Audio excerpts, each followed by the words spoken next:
Ghost of Tsushima is widely regarded as one of the greatest games in the last few years, especially by Assassin's Creed fans, because it's really what Assassin's Creed should be like. They somehow did Assassin's Creed better than the company that made the Assassin's Creed series. And I think what made the game so unique in and of itself was how in depth, I'm pretty sure I said that right, the combat system was. Because it wasn't just press this button to do a light attack, this one to do a heavy attack. You had stances that work differently, and that is really one of the game's biggest strengths. Because what these different stances do is, yeah, I could choose water stance on an enemy that water stance isn't for, but you know, you'll see it in a couple of seconds or minutes, depending on how I have the background footage. I was fighting a boss in the wrong stance the entire time. As soon as I changed it to the right stance, absolutely destroyed him. Because what the stances do is they add depth to the combat. You can't just go bang, bang, bang, bang, bang, bang, because you're not going to get anywhere. What you need to do is earn your kills. So what you have to do is on the fly realize what enemy you're fighting and switch to a stance that works to fight that enemy. So you couldn't be going, say, the anti-shield stance and then destroying sword users. No. And then you can't parry unless you're in the right stance, and that is so cool to me. I think I had a perk on one of the stances where I could parry swords when it was meant for, I believe it was spears.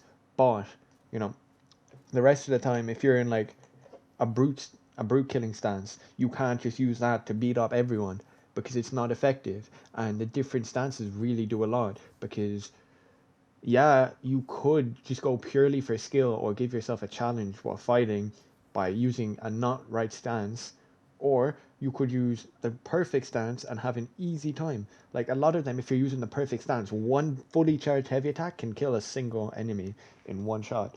And not only is that incredibly satisfying to do and watch, it's also really rewarding, because you're rewarded for your knowledge of the game and taking a second to first acknowledge your enemy and then choose a strategy that works. Because the bigger enemies that have the shields, they have some unblockable attacks. So say I'm fighting a brute, right, and he has a shield and a sword. I use the anti-shield stance because that's what I need to get rid of first, really. And I roll out of the way of the unblockable attacks, hit him with two heavy attacks, break his guard, bang, bang, bang, bang, bang. And that is just so good for you know, players for a longevity, because like if you have a boring combat system, you're not really going to get as far as you would if you have a really interesting and just in-depth, amazing combat system where you know you can fight one way, but it's encouraged to fight this way to make your life easier. So you can give yourself a challenge if you want, or you can fight different enemies different ways, and that's just so cool. And while recording this, I actually got ghost stands because I know bits and bobs of the story, you know, just from watching generally YouTube and TikTok, but I didn't know when you got the ghost dance. I knew of it and vaguely what it did, but oh my, was that such a reveal? That was so cool, because you know throughout the story it's kind of, oh, you're the ghost, and people are afraid of the ghost, but you don't really see why until Jin himself sees why, because you can see it in the cutscenes. He's a bit confused about as to why people are so afraid of the ghost, and you see people he grew up with genuinely terrified because he slaughters people, and it's not the Sakai way, or he assassinates people, which really isn't a samurai thing. They're all about honor, and that's just so cool because you have assassinations from Assassin's Creed, and it's so much fun. Like I took out an entire enemy camp with like 90% just assassination, and then like maybe two actual fights, and that was so much fun just to play through and to watch back. So that's really enjoyable, and I think having such an in-depth combat system is going to go crazy in Ghosts of Yote, especially with like the fact that they're geared towards you know the PS5 trigger effects. I can't wait to see what that looks like. I know some people who are very excited for the game. Me personally, I'm excited, but I'm not going to buy it straight away, partially because I'm broke. I am a broke ass bum, if I'm being honest with y'all. But anyways, it's just really cool that you have so many different ways to fight, and then the different stances are just, I'm sorry, but they're so cool, and they make the game for me.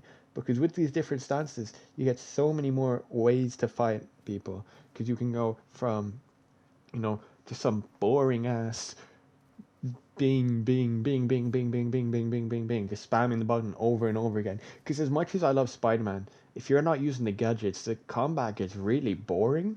Because it's just square, circle, triangle, square, circle, square, circle, square, square, square, square, And, with Ghost of Tsushima, it is, you have to, first of all, be aware of any attacks coming your way. The fact that they made you fight big groups of people really does add to the combat, because realistically, if you're fighting 3 people, one sword enemy, one shield enemy, one spear enemy, that's not really as intense as what you're seeing in the background, where I was fighting like 6 or 7 people. 6, 7. Ignore me. Why the fuck did I do that? But anyways, the whole point of the combat system is you have to think on the fly and think, right, what is the most enemies here? The way I usually use it is I think, right, what enemies do I want gone first? If I have big brutes with shields, I'll go into the stance to take them out, and then I'll take them out, and then work on the swords and the archers, because the archers can be killed in any stance.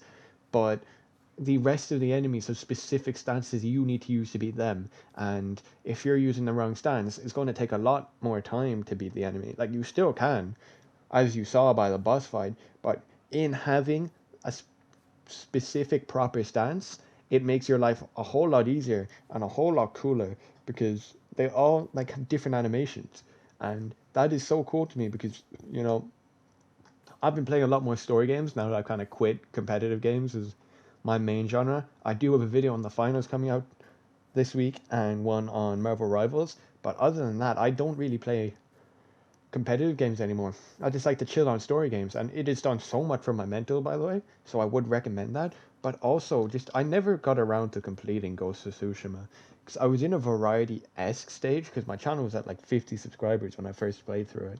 But I've never really had the time, because I was always like, oh, I need an Apex video, I don't have time to be playing story games. But now that I've taken the time to slow down and just appreciate games as a whole, it's really, really allowed me to appreciate this game so much more than I ever could have before. So I really have to make this video, because it is such an amazing combat system, and I cannot go into even more than that. I nearly forgot, the standoffs are so cool, because effectively how they work is you walk up to an enemy camp and you start aura farming. You're like, yo, come fight me, leader.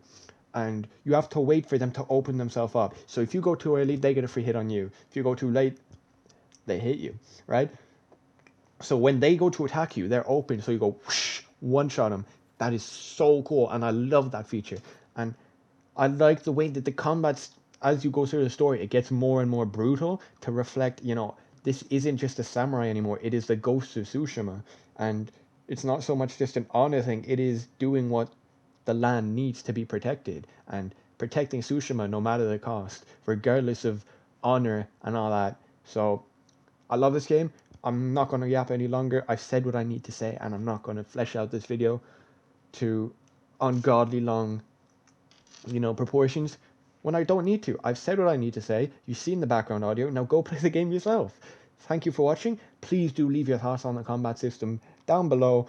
And if you really like this video, I'd really appreciate if you consider clicking the like button, which has probably just highlighted itself red for you, and maybe subscribing, which is probably highlighted rainbow now. But thank you for watching, and I will see you guys in the next video. God bless you, and amen.